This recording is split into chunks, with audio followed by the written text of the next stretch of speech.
Alright guys, shoutout sa lahat ng mga followers, viewers ko dyan, saka sa 1 million ko na subscriber. Yan, yung sleep natin ngayon guys, day off natin. So, tamang chillax lang tayo ngayon guys, dito tayo sa bahay. So, mag-iinom tayo ng, yan, red wine. Kasi mayroon bumili dito ng mga hard.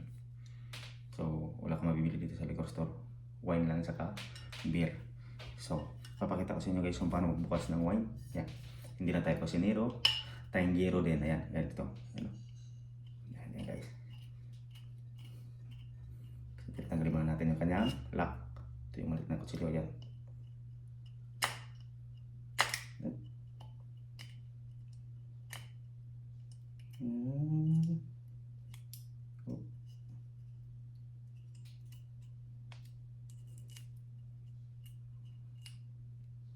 Hindi matanggal lang. Ito. Hindi guys, so ito. Tanggalin natin ito. Yan. Tanggal din.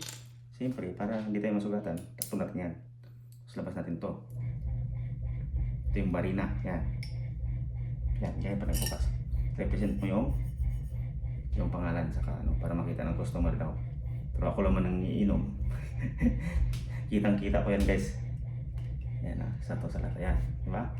Ngayon, ano yan yan. Pupus mo natin ang isa. Ayan. Pusata. Yung pangalawang baitang. Yeah, geng geng. Right, enjoy na natin guys. Shout out sa lahat.